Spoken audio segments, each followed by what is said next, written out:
안녕하세요, 잘플레이 이영빈입니다. 저는 지금 여러분들께 이 차를 보여드리기 위해서 중국 항저우에 있는 한 베이징 현대 매장까지 나와 있습니다. 그 차는 바로 현대 일렉시오입니다. 제가 이 일렉시오를 정말 어렵게 찾아서 여기까지 왔는데요. 일렉시오는 지금 중국에서 시작 가격이 11만 9,800위안, 우리 돈으로 2,500만 원에 불과합니다. 지금 우리가 타는 일반적인 현대차에도 탑재되지 않은 수많은 첨단 기능들을 탑재하고 있다고 하거든요. 현대 일렉시오가 어떤 차인지 바로 살펴보시죠.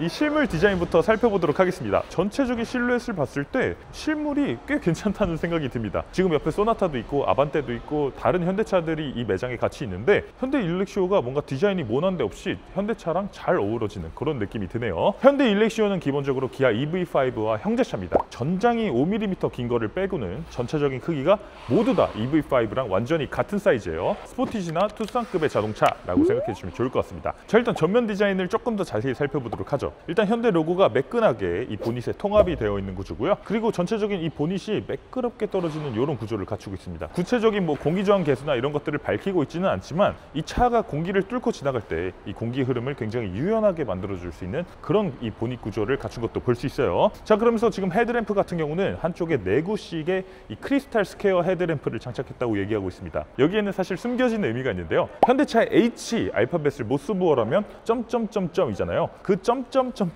헤드램프로 형상한 거라고 해요. 산타페처럼 H 로고를 노골적으로 보여주는 게 아니라 은유적으로 현대의 H를 표현한 거라고 합니다. 자, 그러면서 한쪽에 헤드램프가 4구씩, 양쪽에 총 8구의 헤드램프 모듈을 갖추고 있으면서 중국인들이 좋아하는 숫자 8의 의미도 이 헤드램프에 담아냈다고 합니다. 믿거나 말거나 현대차가 그렇다니까 그런 의미가 있는 걸로 하죠. 방향지시등이나 비상등을 켜면 이런 식으로 이 헤드램프 모듈이 방향지시등 역할까지 하는 이런 램프를 갖추고 있는 것도 볼 수 있네요. 와, 지금 근데 이게 광량이 어마어마합니다. 정말 눈뽕이라고 생각될 정도로 내가 방향을 바꾼다고 라는 걸 보여줄 수 있는 그런 이 방향지시등이 적용된 것도 볼 수 있네요. 그리고 이 현대차의 전기차다 보니까 픽셀 램프가 또 빠질 수 없겠죠. 이 헤드램프 아래쪽으로 픽셀 일자 램프가 이 차체를 좌우를 가로지르는 형태로 장착돼 있습니다. 이 중국 거리의 자동차들을 보면 요즘 전기차 시대가 되면서 램프가 너무나 화려합니다. 그러다 보니까 이 일렉시오도 우리 애가 도로에 나가서 기죽지 않게 이런 센터 포지셔닝 램프, 이 일자 램프를 또 장착해 놓은 것도 볼 수 있어요. 별다른 기능이 있는 램프는 아닌데 오로지 존재감을 위해서 장착된 램프라고 할 수 있습니다. 자, 그리고 이 램프 아래쪽 부분은 역시 전기차답게 그릴이 아니라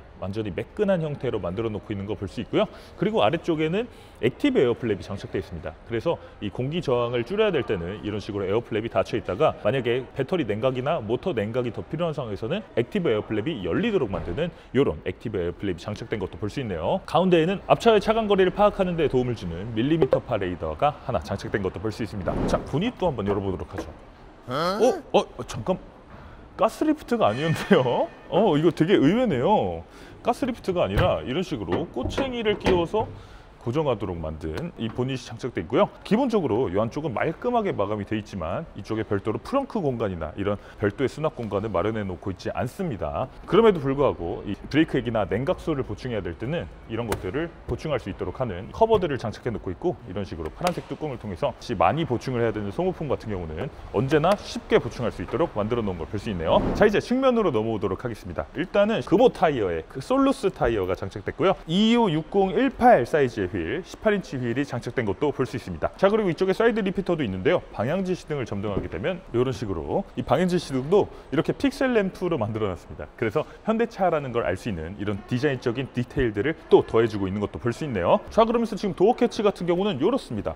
일반적으로 우리가 현대 아이오닉 5나 아이오닉 6나 이런 곳에서 봤던 이 히든 타입 도어 캐치랑 마찬가지죠. 평소에는 깔끔하게 안쪽으로 통합이 돼 있다가 이렇게 자동으로 팝업이 돼서 손잡이를 열면 되는 구조고요. 만약에 이 도어 손잡이가 안쪽으로 들어가 있을 때도 앞쪽을 눌러서 열면 되는 구조니까 안전한 구조라고 할 수 있습니다. 기계식 레치를 갖추고 있는 거고요. 사고가 나면 무조건 팝업이 되도록 만들어진 구조이기 때문에 요즘 중국이나 또 많은 나라에서 문제가 되고 있는 전자식 도어 레치의 문제가 현대차에서는 그렇게까지 많이 발생하지 않고 있는 걸 볼 수 있어요. 자, 그러면서 측면 디자인에서 우리가 좀 살펴봐야 되는 건 이렇게 좀 부풀려진 팬더입니다. 지금 형제차인 기아 EV5하고 디자인을 비교해보면 EV5는 확실히 박시하고 공간을 좀 넓게 쓰는 이런 느낌이 드는데 현대 일렉시오 같은 경우는 안쪽으로 디자인을 이렇게 깎아놓고 이 뒤쪽 팬더라든지 앞쪽 팬더 디자인을 조금 부풀려 놓은 형태입니다. 그래서 약간 와이드 팬더 느낌을 주고 있고요. 그러면서 차가 조금 더 근육질의 느낌, 볼륨감이 있는 느낌을 만들어내고 있습니다. 자, 이제 후면으로 넘어가 보도록 하겠습니다. 후면 같은 경우도 역시 현대차의 픽셀 램프 디자인이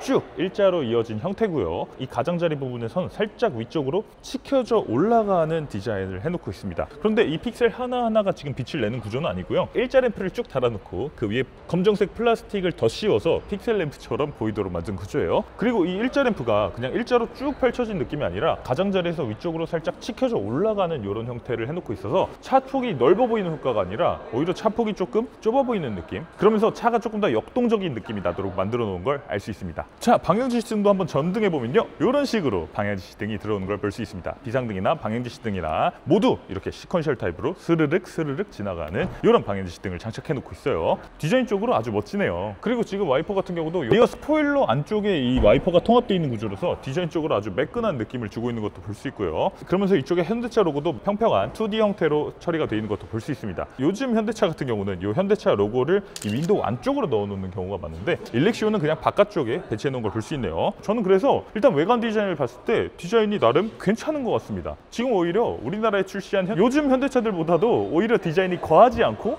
이 정도면 괜찮은데? 갖고 싶은데? 라고 할 만한 그런 디자인을 보여주고 있네요. 자, 트렁크도 한번 확인해 보도록 하겠습니다. 당연히 전동식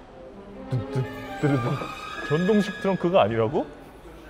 전동식 트렁크가 아니네요. 2,500만 원이니까 그럴 수 있다고 치고요. 옵션입니다. 전시차에 지금 옵션이 빠진 것 같고 옵션으로 전동 트렁크를 넣을 수 있어요. 자, 지금 트렁크 공간은 VDA 기준으로 506리터의 공간을 보여주고 있습니다. 2열을 폴딩하는 버튼은 이쪽에 별도로 위치해 있지는 않고요. 이 2열에 가서 직접 폴딩을 해야 됩니다. 6대4 폴딩이 기본적으로 지원되고요. 이런 식으로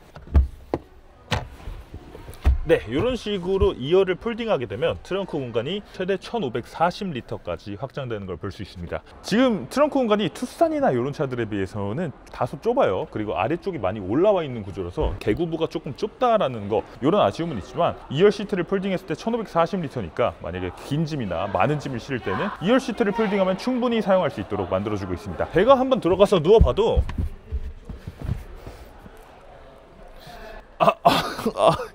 제가 들어가서 누울 정도로 여유로운 트렁크 공간은 아니지만요, 이 정도라면 골프백 하나에 보스턴백 한 2개 정도는 실을 수 있을 법한 그런 공간으로 느껴지기도 합니다. 히든 스페이스는 그다지 많진 않은데 타이어 실러라든지 안전조끼 같은 것도 넣어주고 있고, 비상용 삼각대를 거치해두는 자리를 저 안쪽에 마련해두고 있고, 앞으로 호주 시장, 뉴질랜드 시장, 그리고 우리나라에도 만약에 수출을 하게 된다면 이쪽에 차량용 소화기를 장착해 놓을 수 있는 이런 공간도 마련해 놓고 있는 걸 볼 수 있네요.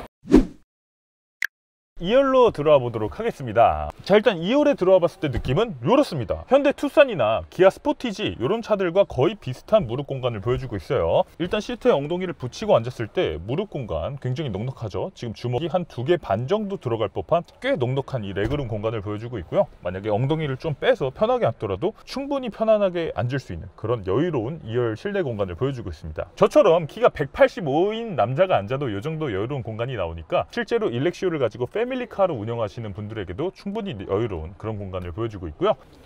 2열 리클라이닝도 이런 식으로 거의 누워서 가는 자세도 연출이 가능하고요. 자, 그리고 살짝 더 올려서 이런 식으로, 아니면 이런 식으로 바른 자세로 앉아서 가는 자세까지 이렇게 리클라이닝을 다양한 각도로 지원해서 승객이 그때그때 상황에 맞는 편안한 자세로 이동을 할 수 있도록 도와주고 있어요. 이런 것도 아주 꼼꼼합니다. 에어벤트는 지금 B필러 쪽에 위치하고 있는데 3존 공조 시스템은 아니라서 2열 승객이 별도의 다른 온도를 설정할 수는 없고요. 지금 파노라마 썬루프가 없어서 조금 답답한 느낌이 드는 실내인데, 이거는 옵션에 따라서 파노라마 썬루프를 넣을 수도 있습니다. 그래서 파노라마 썬루프를 넣게 되면 이 위쪽이 전체가 다 유리로 되어 있는 아주 개방감 있는 그런 썬루프를 장착되는 거 확인할 수 있어요. 그리고 2열 승객을 위한 컵홀더도 이쪽에 양쪽에 하나씩 배치하고 있고, 그리고 또 이쪽 암레스트를 내려보면 이쪽에도 컵홀더가 있습니다. 그래서 2열 승객이 음료를 4잔씩 갖고 다닐 수 있는 이런 넉넉한 컵홀더를 갖추고 있네요. 중국 사람들이 요즘 티를 마시는 걸 되게 좋아해요. 티 브랜드가 엄청 많거든요. 뭐 헤이티, 차판다,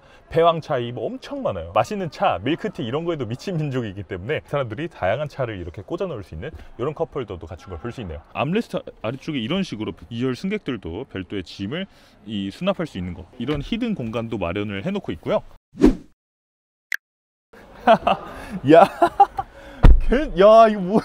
자 이제 일렉시오의 일렬로 들어와 보도록 하겠습니다. 현대차에서 이런 일렬 본 적 있으세요? 없죠? 일렉시오가 처음입니다. 일단 기본적으로 시선을 가장 압도하는 건 역시 지금 센터부터 조수석까지를 하나의 디스플레이로 쭉 이어놓은 27인치 디스플레이입니다. 현대차 최초로 조수석에 디스플레이가 있는 차가 바로 일렉시오죠. 그런데 이 디스플레이는 사실 어디서 많이 본 디스플레이죠. 제네시스에 있는 27인치 OLED 디스플레이랑 같은 디스플레이입니다. 그래서 지금 굉장히 멋있긴 한데 이 가로 세로 비율을 봤을 때 조금 세로의 길이가 좁아서 영상이나 다양한 엔터테인먼트를 하기에 살짝 아쉬움이 느껴지기도 하네요. 하지만 일단 멋있습니다. 자 그리고 일렉시오의 27인치 디스플레이는 단순히 멋지기만 한 게 아니고요. 이 안에 들어가는 칩이 스냅드래곤의 829 칩입니다. 동작을 시켜보면 차 이 아이콘이 이런 식으로 부드럽게 돌아가기도 하고요. 와 진짜 부드럽게 돌아가죠. 이런 거 와 스냅드래곤 829 칩이 들어갔기 때문에 가능한 거고, 그리고 지금 배경화면에 파도가 치고 있는데 이런 그래픽도 굉장히 부드럽게 흘러가고 있는 거, 이런 것도 볼 수 있습니다. 그리고 작동성도 굉장히 빨라요. 지금 바이두 지도가 내장되어 있는데 바이두 지도를 터치하면 즉시 이런 식으로, 그리고 내비게이션을 이런 식으로 터치해봐도 아주 부드럽게 작동되는 걸 볼 수 있습니다. 우리 현대차 내비게이션에서 이렇게 핀치줌 같은 거라면 버벅 약간 이런 느낌이 있는데, 일렉시오의 내비게이션은 스냅드래곤의 829 칩이 들어갔기 때문에 우리가 핸드폰이나 태블릿에서 쓰는 것처럼 이렇게 부드럽게 작동되는 걸 볼 수 있습니다. 와 확실히 이런 부분은 한국에 있는 현대차보다 낫다라는 생각이 들고요. 자 그리고 이 안쪽에서 다양한 엔터테인먼트 기능도 가능하지만 게임도 가능합니다. 오 게임 보이세요? 게임 보이세요? 와 저 지금 레이싱 게임을 한번 해보도록 하겠습니다. 싱글 플레이어 레이싱. 아니 어떻게 이렇게 딱딱 그냥 넘어가는 거야, 로딩도 없이. 와 바로 경주 해보겠습니다. 자 이런 식으로 게임도 가능합니다. 와 사이드 바이 사이드 비켜. 자 이때 바깥쪽으로 가서 제가 게임을 너무 못해서 죄송한데 어쨌든 이런 레이싱 게임까지도 차 안의 디스플레이에서 구동이 가능합니다. 지금 현대차 CCNC 인포테인먼트 시스템에서는 가능한 게임이 테트리스, 약간 디펜스 게임 이런 것뿐인데 퀄컴의 스냅드래곤 829 칩이 들어갔기 때문에 이런 게임들이 자연스럽게 구동되는 거, 부드럽게 구동되는 거, 이런 것들을 볼 수 있네요. 자 그리고 요게 끝이 아니죠. 지금 화면을 분할해서 쓸 수도 있습니다. 이쪽에서는 차 아이콘을 띄워놓고 이 가운데에서는 내비게이션을 띄워놓고 이쪽에서는 틱톡 같은 영상을 볼 수도 있어요. 틱톡 영상을 보면서 틱톡 영상을 그냥 이렇게 핸드폰에서 보는 것처럼 그냥 다음 영상으로 이렇게 넘기면서 쇼폼을 볼 수도 있습니다.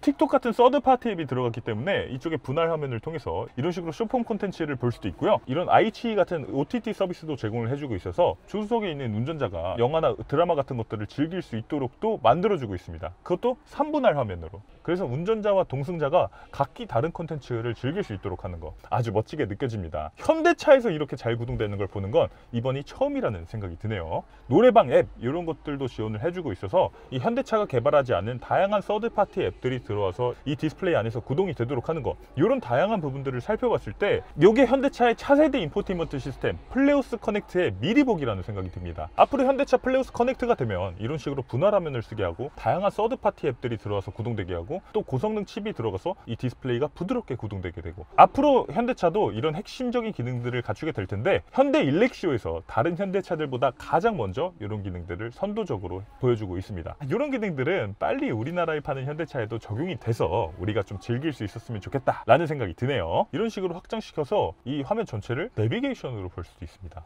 공조장치 조작 같은 경우도 이쪽 측면에 있는 디스플레이에서 이걸 눌러서 이쪽에서 이렇게 작동하도록 만들어 놨어요. 이렇게 드래그해서 되지 않는 거, 이런 것들은 테슬라나 다른 회사들에 비해서 다른 점이라고 할 수 있지만 온도 조절이 이렇게 부드럽게 터치를 통해서 구동되는 것도 볼 수 있고요. 이 안쪽에 들어가서 굳이 할 필요 없이 이렇게 이쪽에 드래그를 통해서 온도 조절이 가능한 거, 이런 것도 볼 수 있습니다.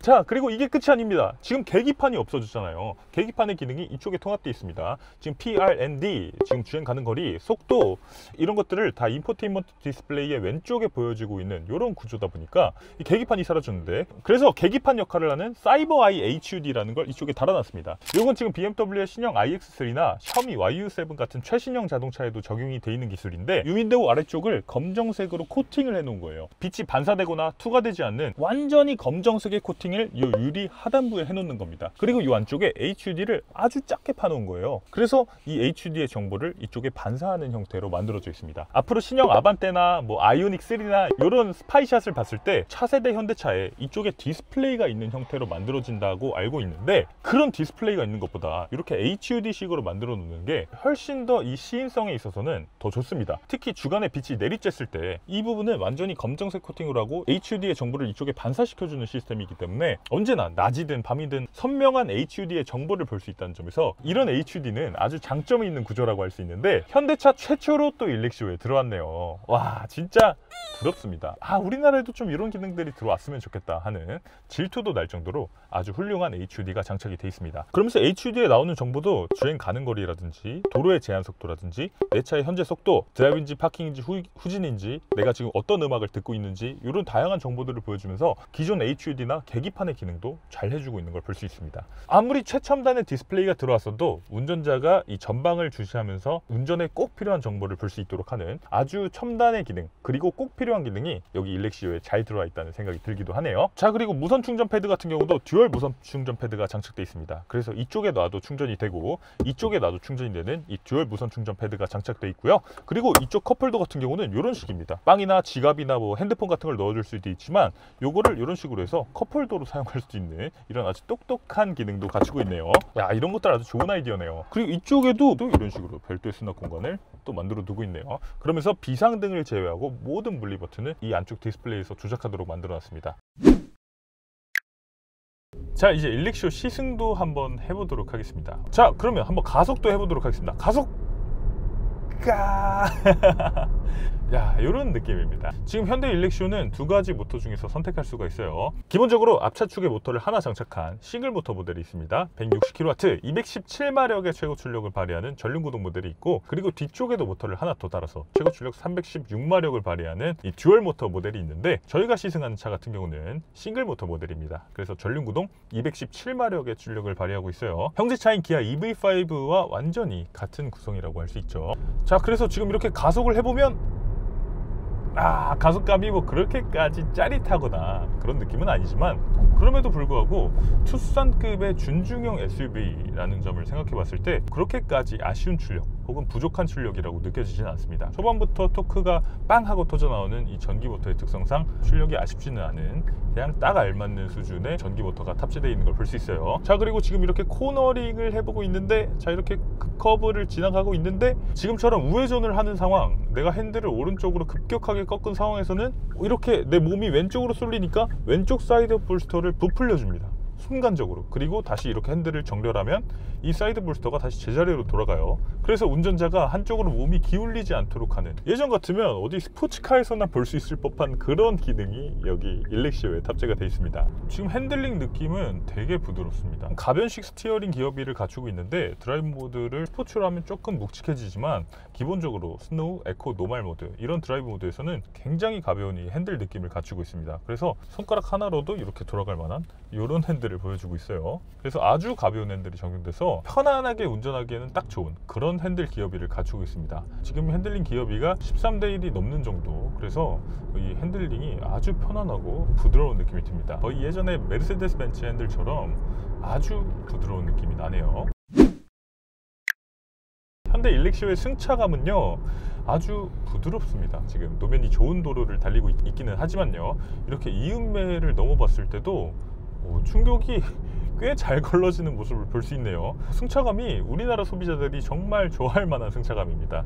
부드럽고 충격을 잘 걸러내주는 걸 볼 수 있네요. 전륜에는 맥퍼슨 스트럿, 후륜에는 5링크 서스펜션 구조를 갖추고 있지만, 이런 구조를 떠나서 이 승차감 세팅 자체를 굉장히 부드럽게 만들어 놨어요. 그래서 앞쪽에 범프를 만났을 때라든지 크랙을 만나고 나서 뒤쪽에 바퀴가 떨어지는 상황이라든지, 이런 상황에서 충격이 부드럽게 흡수가 돼버리는 그런 느낌이 듭니다. 그래서 중국 소비자들도 물론 이런 부드러운 승차감을 좋아하겠지만, 무엇보다 우리나라 소비자들이 정말 좋아할 만한 그런 승차감을 갖추고 있는 걸 볼 수 있네요. 한국에 이대로 출시해도 한국 소비자들이 좋아하겠다라는 생각이 드는 그런 세팅을 갖추고 있습니다. 일단은 여기 보세요. HUD에도 그렇고 지금 디스플레이에도 그렇고 이 주변 상황을 인식해주는 그래픽이 나오고 있습니다. 지금 오토바이 지나가는 것도 나오고 차가 좌회전하는 것도 나오고 약간 테슬라스러운 그래픽이기는 한데 내 주변 상황을 이런 식으로 인식해서 보여주고 있습니다. 물론 이 차선을 인식하거나 앞차를 인식하거나 이런 것들이 다른 뭐 테슬라나 아니면 다른 중국차 회사들이 하는 것만큼 매끄러운 느낌은 아니긴 한데 그럼에도 불구하고 이런 기능이 다른 현대차에는 없잖아요. 지금 꽃갈콘 인식하는 거 보세요. 야, 이런 게 현대차 처음으로 들어왔다는 거 아주 좋은 기능으로 느껴지기도 합니다. 이 사이버아이 HUD가 운전을 할 때 정말 큰 역할을 해주고 있는 것 같습니다. 이 디스플레이를 봤을 때 이쪽에서 너무 많은 기능이 구동되고 있다 보니까 운전자가 운전하다가 이쪽 화면을 봤을 때 살짝 정신 사나운 그런 느낌이 있기도 한데 운전자가 만약에 운전에만 집중을 하고 싶을 때 이럴 때는 그냥 요 HUD에 나온 정보만 보고 주행을 하면 되니까 지금 그리고 12시 23분이거든요 굉장히 한낮인데 지금 바깥에 유리창에 먼지가 많이 묻어 있는 상황 햇빛이 많이 들어오는 상황 이런 상황에서도 이 HUD 화면이 아주 매끄럽고 선명하게 보인다는 거 이런 것들이 사이버아이 HUD는 운전자가 운전에 집중할 수 있도록 만들어주는 아주 좋은 기능이라는 생각이 듭니다. 이런 기능들은 진짜 우리나라 차에도 좀 적극적으로 적용이 됐으면 좋겠네요. 자, 한번 어댑티브 크루즈도 사용해 보도록 하죠. 한국에 있는 현대차와 마찬가지로 이쪽 버튼을 누르면 바로 작동되고요. 핸들 조향 보조까지 켜보도록 하겠습니다. 오, 이렇게 작동이 되는군요. 50km로 한번 설정을 해봤는데요. 그래픽은 이런 식으로 나오고 어댑티브 크루즈가 작동이 됩니다. 기본적으로 핸즈온 디텍션 핸들입니다. 그래서 정전식 핸들을 갖추고 있어서 내가 이 핸들에 손만 얹고 있으면 핸들에 손을 잡고 있는 걸 인식하는 이 정전식 핸들이 들어왔고요. 그런데 하나 아쉬운 건 이거는 이 중국에 있는 다른 자동차들처럼 이 차가 알아서 신호등을 인식하고 정차했다가 재출발하고 뭐 도심 구간을 차가 스스로 주행하고 고속도로에서 차가 알아서 추월하고 다시 돌아오고 이런 기능들이 되는 거의 자율주행 수준에 가까운 ADAS는 아닙니다. 이 차는 우리가 한국에서 쓰는 다른 현대차들과 마찬가지로 그냥 일반적인 내비게이션 기반 스마트 크루즈 컨트롤 그리고 하이웨이 드라이빙 어시스트 HDA까지만 적용이 된 모델이에요. 일렉시오가 공식 출시되기 이전에는 중국 하오모 AI의 드라이브 GPT가 탑재될 것이다 라는 그런 이야기도 있었는데 최종적으로 양산된 지금 모델에서는 일단 그런 자율주행 기능들은 아직 탑재가 되지 않은 걸 볼 수 있어요. 이런 점들은 조금 아쉽습니다. 지금 일렉시오가 중국 전용 모델로 나와서 중국 시장에서 베이징 현대에 다시 한번 부활을 위해서 치열하게 경쟁을 해줘야 되는 모델인데 지금 중국 시장에서 가장 중요한 이 자율주행 기능을 빼놓고 출시가 된 상황 이런 상황에서 중국 회사들과 제대로 된 경쟁을 할 수 있을까라는 그런 의문이 드는 거 그런 부분들은 확실히 좀 아쉬운 부분이라고 얘기할 수 있을 것 같습니다. 자, 그러면서 이 차 배터리 같은 경우는 기본적으로 BYD의 LFP 배터리를 탑재하고 있습니다. 기본 모델 같은 경우는 64.2kWh, 롱레인지 모델 같은 경우는 88.1kWh 배터리를 탑재하고 있는데 저희가 시승하고 있는 모델은 88.1kWh 배터리를 탑재한 모델이에요. 그래서 중국에서 주행 가는 거리 인증을 무려 722km를 받았다고 합니다. 참 널널하죠. 저희가 지금 88.1kWh 배터리 모델을 시승하고 있는데 지금 배터리가 50% 남아있는 상황에서 주행 가는 거리는 252km로 나오고 있습니다. 그래서 100%까지 이 차의 배터리를 완전히 충전했을 때 주행 가능한 거리는 대략 500km 정도가 나올 것이다. 우리나라에 만약에 현대 일렉시오가 출시되게 되더라도 국내 환경부 기준으로는 대략 400km 후반에서 이 500km 초반대 기아 EV5와 거의 같은 수준의 주행 가는 거리를 보여줄 걸로 생각됩니다. 사실 BYD의 LFP 배터리에 대해서 많은 분들이 이야기를 하십니다. 현대차의 BYD 배터리라니 이것 조금 만족스럽지 않다라고 말씀하시는 분들도 분명히 계실 것 같은데 여기는 일단 중국 시장이고 이 일렉시오는 중국 소비자들을 위한 차고 그리고 무엇보다 이 일렉시오는 저렴한 가격이 가장 중요한 자동차이기 때문에 이런 식으로 BYD의 배터리자 회사 핀드림스의 LFP 배터리를 탑재하고 있는 걸 볼 수 있습니다. BYD의 LFP 배터리, 이 블레이드 배터리에 대해서 우수성과 안정성을 홍보해오고 항상 입증해 왔다 보니까 중국 소비자들은 오히려 BYD 배터리가 들어가서 좋다라고 얘기할 것 같습니다. 자, 그리고 지금 일렉시오의 노래도 한번 들어보도록 하겠습니다. 이 사운드 시스템 같은 경우는 보스의 사운드 시스템이 들어갔습니다. 그러면서 스피커는 8개. 하지만 돌비 애트모스 기술이 적용되죠. 그래서 사운드가 지금 양옆이나 앞에서만 들리는 게 아니라 승객을 감싸는 이 서라운드 효과를 만들어내고 있어요. 돌비 애트모스 기술은 스피커 개수가 적어도 이 가상의 3D 공간에 소리 객체를 만들어서 거기서 소리를 서라운드로 만들어내는 기술이기 때문에 그런 기술들을 활용해서 이 서라운드 효과를 입체적으로 만들어내고 있는 것도 볼 수 있네요. 그래서 사운드가 뭐 아주 출력이 막 강력하거나 해상도가 아주 높다거나 그런 느낌은 아니지만 그럼에도 불구하고 충분한 서라운드 효과를 만들어내면서 굉장히 몰입감 있는 사운드를 만들어내고 있는 걸 볼 수 있네요. 지금 공사 중이라서 소리가 다소 좀 명확하지 않은 부분, 이런 부분들을 너그럽게 양해해 주시면 감사드릴 것 같고요. 네, 지금까지 이렇게 현대 일렉시오를 시승해 봤는데 일단 중국에서 이 차의 가격은 11만 9,800위안 시작입니다. 우리나라 돈으로 2,500만 원 시작이고요. 가장 비싼 트림이 14만 9,800위안까지 우리 돈으로 3천만 원 정도입니다. 그래서 이 가격 그대로 국내에 출시한다면 이 가격대에는 경쟁자가 없죠. 현대 일렉시오가 그냥 씹어먹을 수 있는 자동차라는 생각이 드는데, 물론 우리나라에 나오게 된다면 이런 가격으로 나오게 되지는 않겠지만 중국 현지에서는 BYD R2-3와 경쟁하게 되고요. 앞으로 호주 시장에도 내년에 수출을 하게 되면서 다양한 시장에서 경쟁을 하게 될 차로 보여집니다. 이 차 지금 중국에 야심차게 내놨는데 지금 아직 자율주행이라든지 이런 부분에서 중국 차들과 확실히 경쟁할 만한 상대라고 느껴지지 않았거든요. 그 얘기는 뭐냐? 이 차가 기아 EV5처럼 국내 시장에도 나중에 출시할 수 있다라는 이야기가 될 수 있겠죠. 그래서 여러분들이 일렉시오에 대해서 끊임없이 관심 가져주시고 또 댓글도 많이 남겨주시면 앞으로 현대차가 일렉시오 국내 출시를 검토하는데 많은 도움이 될 수 있지 않을까 생각합니다. 오늘 차플레이 여기서 인사드리겠습니다. 이영빈이었습니다. 감사합니다.